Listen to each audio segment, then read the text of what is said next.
Hi, I just wanted to talk to you today about the aura in a different way of thinking about it.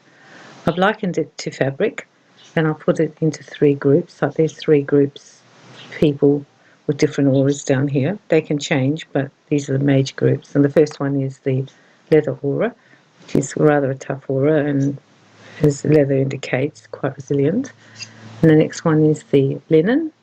And the last one, which I think you probably are if you're listening to these podcasts, is the silk. It doesn't matter which one you have, it's just understanding which one you have so you can adapt accordingly and not feel like, I don't know, that you're not doing very well down here because you're too sensitive. The first one I want to speak about is the leather. Leather auras are very strong and they're resilient. These people have quite a dense energy, and they're the ones who can go drinking and partying and taking drugs and doing it all night and for days on end and bounce back. They just get up in the morning and have a cup of coffee and they're off and running again. They're quite resilient, quite living in the material world. I'd call them the 3D people, just interested in going to work and doing stuff and buying things. There can be a little bit of ego with the leathers, but that seems to go with their personality, and they're very social. They love going everywhere, going out, seeing their friends, going to do this, going to the beach. They like to be in big groups. They actually feed off big groups and enjoy it, and they're often the life of the party. Leathers are often young souls as well. They're people who've not been here before, and they've been given almost extra protection so that they can ground down and make roots on earth and learn the lessons and do their things. Although they're not really interested in the psychic or spiritual world very much, they can be, but mostly they're not. They actually can be very psychic. I've found lots of leathers who will just know things or say things. They wouldn't think it was their soul talking. That's just the way it is, and I just tell it how it is, and a spade's a spade. They're that kind of people. And that's because the aura is quite dense as a leather and quite strong. I feel that they don't get sick a lot. Perhaps at the end bit, it all comes together and everything they did, they get ill at the end. But they seem to thrive on this kind of risky life and don't probably eat as many vegetables and fruit as they should, but they seem to just get on and they do okay. And they can live quite long lives, the leathers. They're hardened, they're a bit more hardened, and the aura doesn't seem to react to things as much. They won't deal with their feelings in terms of deeper feelings or issues they have. They just push them aside and get on with it, maybe have another drink. Leathers can be very funny people that make you laugh, and they can also be very good friends. They're very salt of the earth kind of people, and if you're going through trouble, they'll be there or come and pick you up if your car's broken down. They can be very good people, the leathers. They're lucky too, in a sense, because they have a very tough aura, and that helps them down here on earth. The next fabric I saw was like linen. They're not as tough as the leathers, obviously, but they're still quite resilient.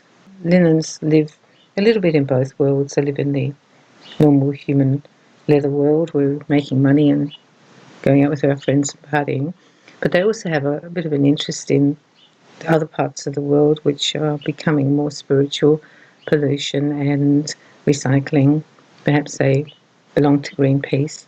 So they've got a little bit of a foot in that, and they're often quite on their way to a spiritual venture. Every now and then they'll be open to spiritual things.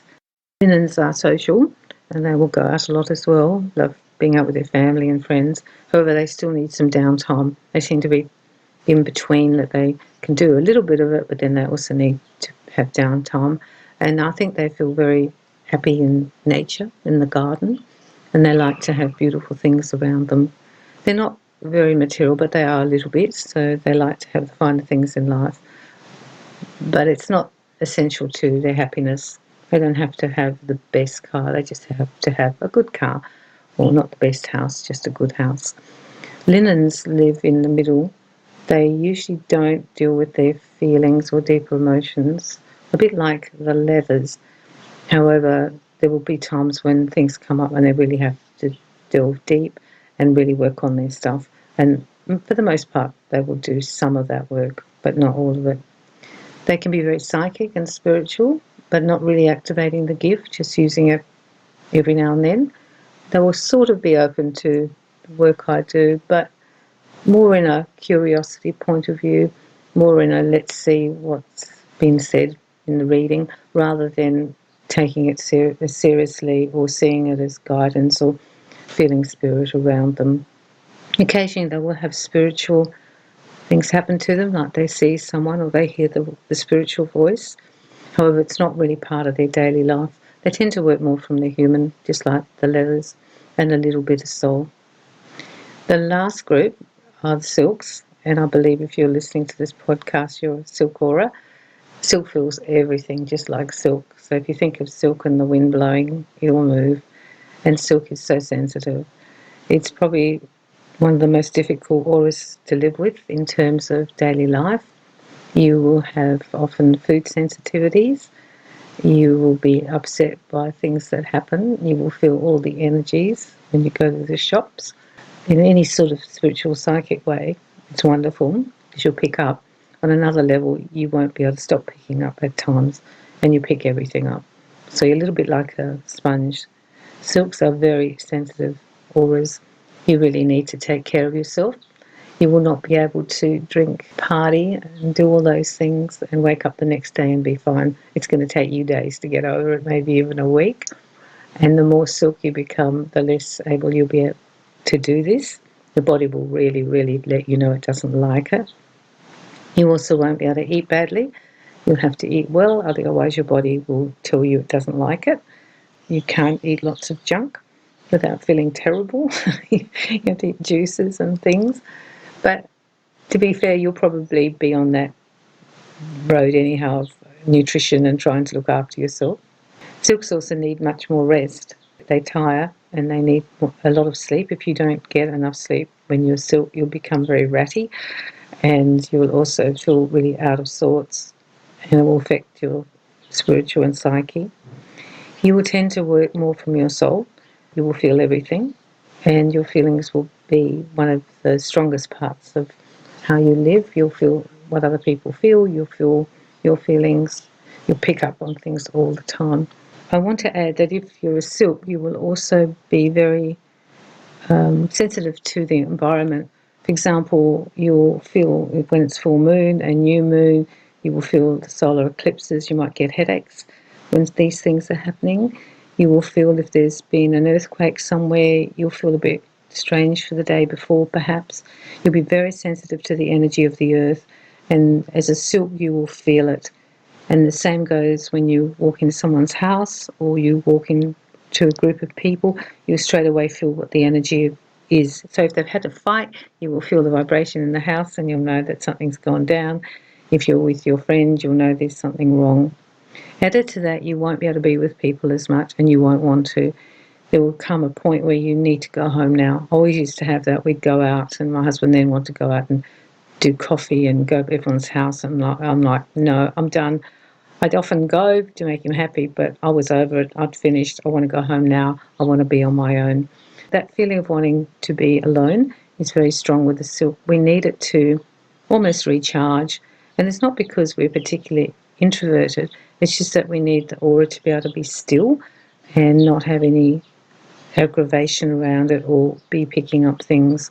So if you're not as social and you need a little bit of time out more than, say, the linen or definitely the leather, don't feel bad about it. It's a healing for you. It's a good thing for you to have a little bit more time to yourself and get the balance. You'll often feel you're a little bit like out on the edge of society, wanting to live on that edge, but that's fine because as a silk, as soon as you walk back into society, you're going to be on full alert and feel everything. So you actually need downtime. And nature will help you a lot.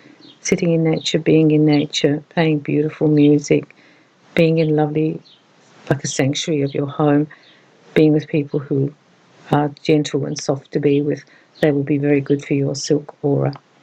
But living as a silk is pretty wonderful, I think, because you pick up so much stuff, and for the work I'm in, it's fabulous because my senses are heightened. I think that's good, and then sometimes I think that's bad. because you'll just pick up when you don't want it. And even if you put a lot of protection up, I've noticed, even with tons of protection, and I'll do some podcasts on how to do that, you still pick it up because it's just who you are. You're sort of like a little radar. If you are a silk, you'll probably be better with silks. You'll find that the leathers are probably a bit harsh for you sometimes. The linens are okay, but you can't be with hostile or negative or aggressive people because your aura will just shudder. You'll know that. And anything where there's violence won't be good for you. Even violent TV programs will not be good for you. You'll perhaps have nightmares afterwards. I like being a silk, but it's not without its upkeep. There's a lot of upkeep when you're a silk.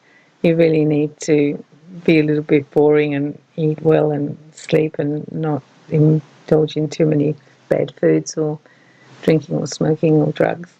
You'll also find if you're a silk, you'll probably have trouble with pharmaceuticals. Leathers and linens seem to cope really well with some of them, but silks just don't. And I think it's because the body doesn't really know what to do with them. And I'll do a podcast on that because that's a really interesting part of the body. Keep living your life if you're the silk. Put your protection up and enjoy it. But know that it's going to be, in some ways, a more fulfilling life because of your sensitivity. Everything will be heightened. But it's also going to be a life which is a little bit more difficult sometimes because everything is felt and your body will feel everything and respond. I find one of the major signs of silks is they have a lot of allergies to things, and that's their body telling them in a big way, I don't like milk, I don't like wheat, I don't like crab, and your body will react really strongly to that. If you've come from a family where there's a lot of silks in your family, that you'll see them around. Likewise, the leather family and the linen family. Within these families, we can have a lot of leathers and then just one silk gets born, or a lot of silks and one leather gets born. It all depends where we are in our progress, in our spiritual journey, what aura we choose to come in with. Silks can live a long life, I believe that. However, they can't really trash themselves and try and live a long life. They will exit early because you still have a physical body, that's your temple, and your physical body will be affected by your aura and the vibration of your aura. I suggest if you want to have a bit of fun, do it, but don't drink too much, just drink a bit. You'll really normally know as a silk how much you can have. You get a feeling around it like, no, that's enough, or I shouldn't have any more cake, or I need to get more sleep, even though you wanted to go out. You'll actually have that feeling. Your body will be talking to you and you'll actually hear it. And I think that's a really interesting thing to do as a silk, to really tune in. Enjoy your life, whichever one you are. I think you know you are. You're probably silks, I think, listening to this, or linens verging on silks. And the last thing I want to say is that people can actually alter their aura because the more work you do on yourself and releasing a lot of heaviness and denseness from your aura will make you more towards a silk. So if you're a leather and you start doing a lot of spiritual work and energy work and have a lot of healing done, you can actually go from there to a linen and then go from a linen to a silk. It all depends. Sometimes silks will find it too hard and they will actually also go backwards. They will actually go back into more of a linen, or they won't release things, won't let things go, stop doing work on themselves, and the aura gets more like a linen one. So they're within those three sort of aura fabrics, you can actually alter and move in one life. I hope you've enjoyed this podcast. I found when they showed me the different fabrics as a way to explain it, I found that really interesting and kind of validating to where I was and helped me understand myself, and didn't think that I was such a loser when I couldn't eat and drink and do all these other things and come jumping up in the morning looking wonderful, just look trashed. So now you might feel better about yourself too. So I'm sending you lots of love and lots of light.